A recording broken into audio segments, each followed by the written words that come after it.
બાદ ભગવાન છે તે ભક્તોને દર્શન આપવા માટે નીકળવાના છે।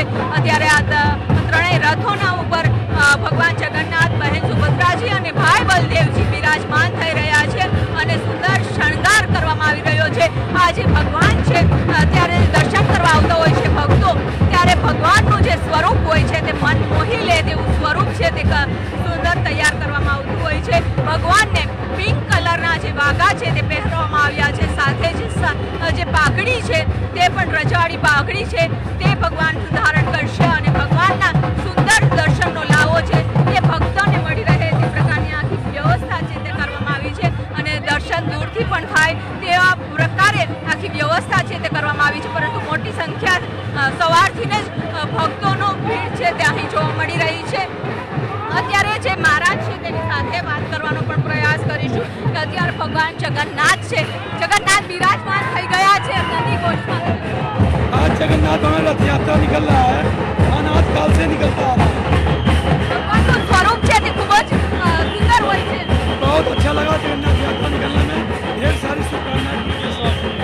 અત્યારે આપ જોઈ શકો છો કે ભગવાન છે તે નંદી ઘોષ છે, ભગવાન જગન્નાથનો આ રથ અને આ નંદી ઘોષ રથમાં ભગવાન વિરાજમાન થઈ ગયા છે।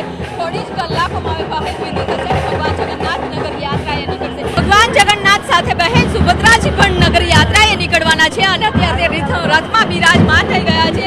સીધા દ્રશ્યો જોઈ શકો છો કે ભગવાન બહેન સુભદ્રાજીને અત્યારે શણગાર કરવામાં આવી રહ્યો છે। સુંદર શણગાર કર્યા બાદ નગર યાત્રાએ નીકળવાના છે। બહેન સુભદ્રાજી પણ ભક્તોને દર્શન આપવાના છે, આશીર્વાદ આપવાના છે અને આ રથને છે તે ખલાસી ભાઈઓ છે તેના દ્વારા ખેંચવામાં આવતા હોય છે। એટલે કે તૈયારી છે અત્યારે સુભદ્રા બહેનની તે કરવામાં આવી રહી છે।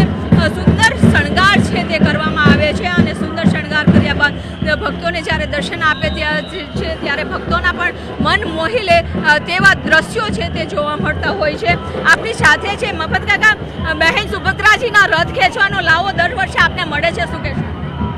અમારા ભાગ્યશાળી કહેવાય। અમારા બાપ દાદાઓ અમારા માટે આ પુણ્યશાળી વસ્તુ, પુણ્ય માટે વસ્તુ મૂકી ગયા છે, એટલે અમારા માટે ભાગ્યશાળી કહેવાય।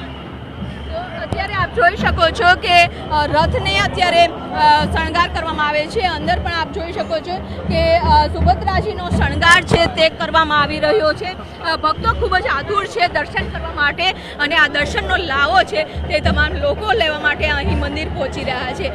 ભગવાન જગન્નાથ બીજો રથ હોય છે બહેન સુભદ્રાજીનો અને ત્રીજો રથ હોય છે બળદેવજીનો કે જે અત્યારે શણગાર છે તે કરવામાં આવી રહ્યો છે। આપ જોઈ શકો છો કે બળદેવજી પણ રથમાં બિરાજમાન થઈ ગયા છે અને તાલ ધ્વજ આ રથનું નામ છે તે આપવામાં આવ્યું છે। આ રથને સુંદર શણગાર છે તે કરવામાં આવ્યો છે। લોકો પણ અત્યારે દર્શન કરવા માટે ઉમટી રહ્યા છે કે ભગવાનના સુંદર દર્શન છે, મન મોહી લે તેવા દર્શન છે તે ભક્તોને થઈ રહ્યા છે અને ખૂબ જ મોટી સંખ્યામાં ભક્તો છે તે જોવા મળી રહ્યા છે। આપણે ભક્તોના પણ દ્રશ્ય બતાવવા માંગીશ કે અત્યારે આપ જોઈ શકો છો કે ભગવાન હજી બિરાજમાન છે અને સાથે જ ભક્તો છે તે દર્શન કરવા માટે ઉમટી રહ્યા છે। એટલે કે આ ત્રણેય રથને અત્યારે તૈયાર કરી દેવામાં આવ્યા છે। ત્રણેય રથમાં છે તે ભગવાન જગન્નાથ, બહેન સુભદ્રાજી અને ભાઈ બલદેવજી બિરાજમાન થઈ ગયા છે અને પહેલી વિધિ થયા બાદ નગર યાત્રાએ નીકળશે, ભક્તોને દર્શન આપશે। કેમેરામેન ખેંગર રાઠોડ સાથે પટેલ, ન્યૂઝ 18 ગુજરાતી।